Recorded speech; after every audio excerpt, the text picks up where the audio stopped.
Pfizer to get their jab. The thing that changed my mind is my job, basically. I've been in healthcare for 20-something years, and I just did not want to throw it away because of a vaccine.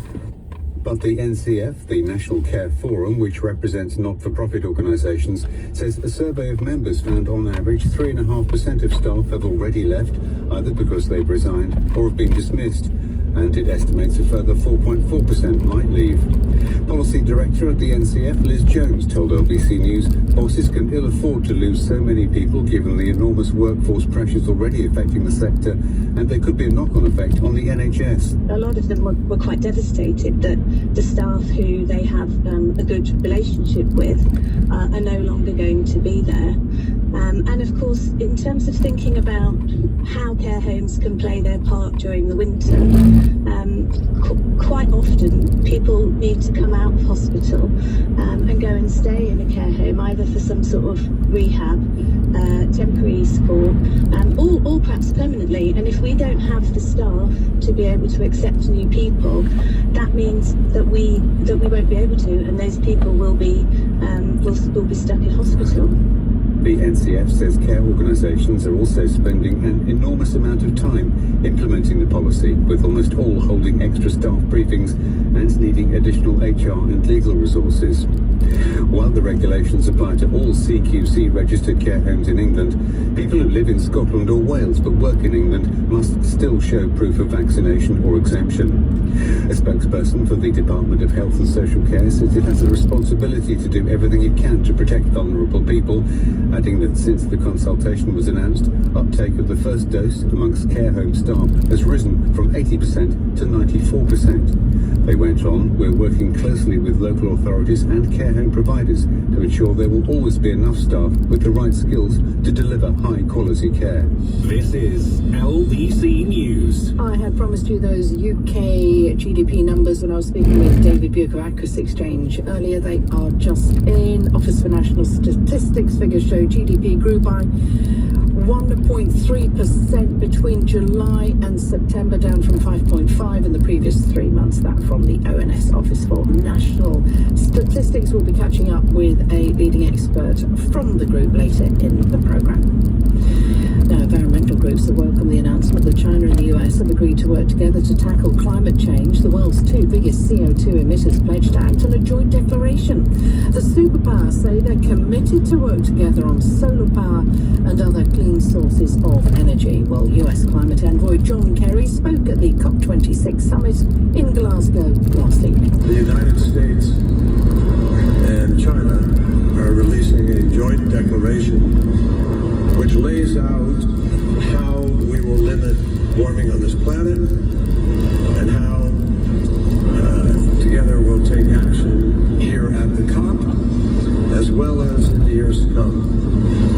President Biden had a conversation with President Xi a number of weeks ago in which both of the leaders expressed their hopes that despite areas of real difference, and we know there are, we could cooperate on the climate crisis. Now, the two largest economies in the world have agreed to work together to raise climate ambition in this decisive decade. My Chinese counterpart, Xi Jinping, he and I first talked in February after President Biden was sworn in. And our teams have worked together for months, meeting more than 30 times, both virtually and in person. And we have worked in good faith, and we found common ground, and we understand how important it is that we continue that work. I am pleased to announce, on behalf of President Biden and Secretary Blinken, that we have agreed to a basic framework for this cooperation going forward. Our joint declaration builds on the statement that our governments released in April, which represented our first step. And at that time, we agreed on a number of actions in order to continue discussions to try to find a way to make progress. We also expressed a shared desire for success at this COP on mitigation, adaptation, support, and frankly, all of the key issues which will result in the world raising ambition and being able to address this crisis. Labour says Tory MPs are raking in hundreds of thousands of pounds in consultancy fees. Figures published by the party show they received more than £1.7 million since the start of the year. It follows the Prime Minister warning MPs they must stick to rules regarding outside interests if they want to continue taking second jobs. Expert in constitutional law and politics at Bangor University, Dr. Craig Prescott, has told LBC News the Standards Commissioner is investigating a number of cases. There's an incredible spate of allegations floating around at the moment that have been referred to the Commissioner. Personally, I've got to say I've lost count because, there's been a spate of things this week. But, this is what the Parliamentary Commissioner for Standards is there to do, which is to investigate allegations brought to our attention of alleged breaches of the Code of Conduct for MPs. So there might be a lot on her plate at the moment, but this is what she's there to do. Essentially, it's primarily her. She is an office holder, so she will have some assistance. But essentially, it's not, she's not sort of got masses of staff supporting her. One potential problem with this is that these cases can drag on for a little while.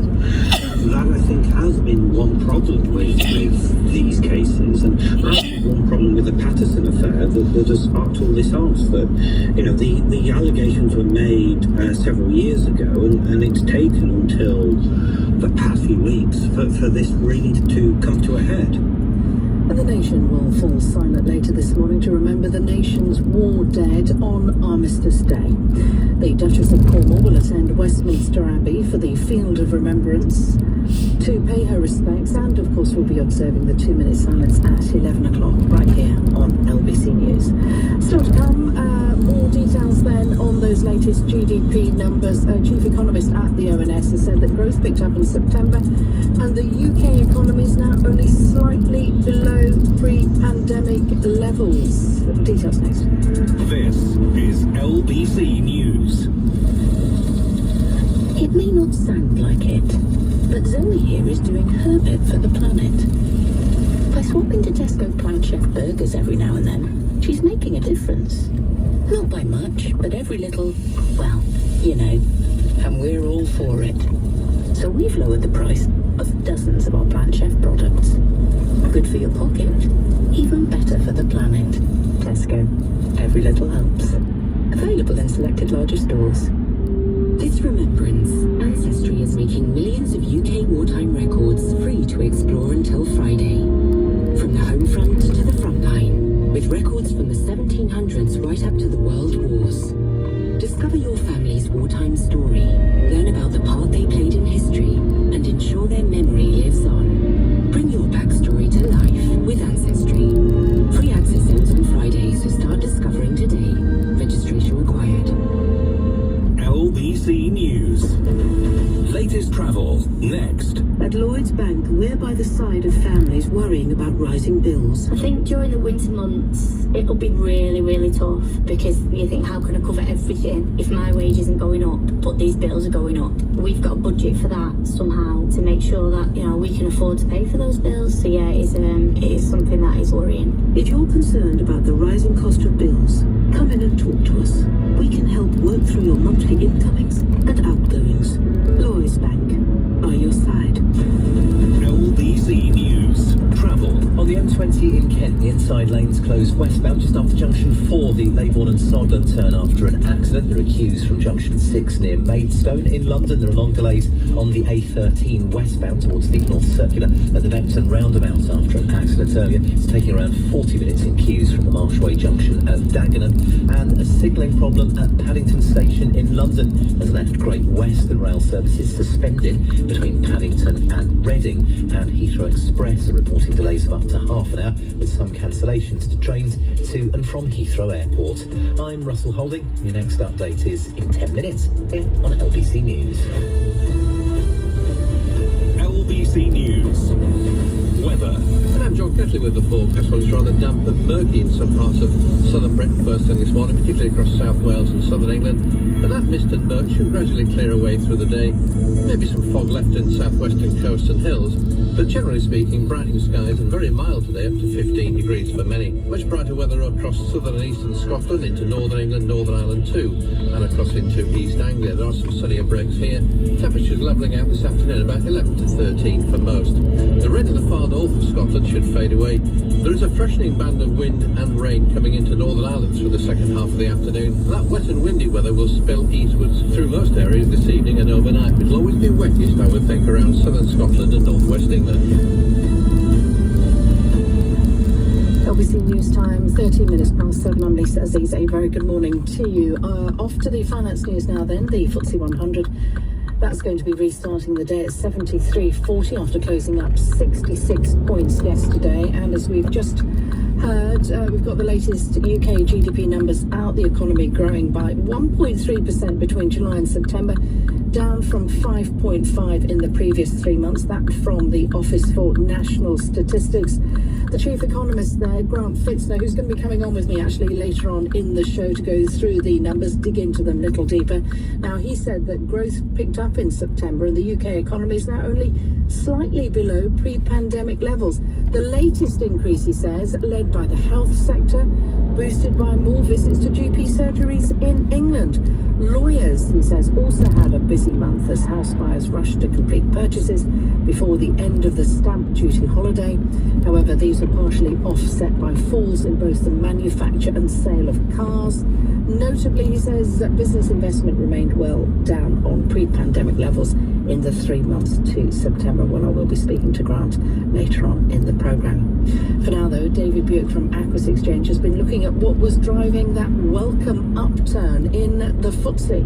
It used to be about 18 months ago, retail. That's what drove the FTSE 100 yesterday to add 66 points. Why? Marks & Spencer's tremendous trading statement, up 16.4%. Halfords, bicycles, car accessories, up 19.8%. ITV, record levels of advertising revenues, up 15.14%. These are, for that kind of stock, and also that sector, are almost unprecedented. Unfortunately, in Germany and in France, they didn't feel quite the same about life. Both of those indices closed pretty much flat.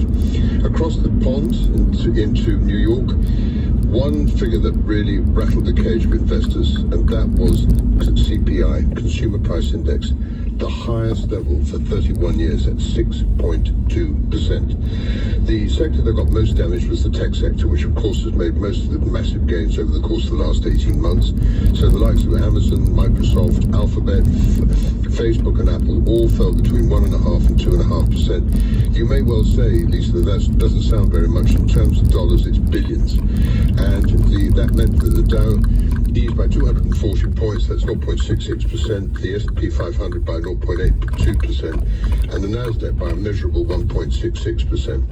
It was interesting to note that in the Far East, they seemed to have got up their loins. It wasn't too bad. Shanghai added 0.6% by lunchtime. The Hang Seng was only down 0.15%, and the Nikkei was up just under 0.5%.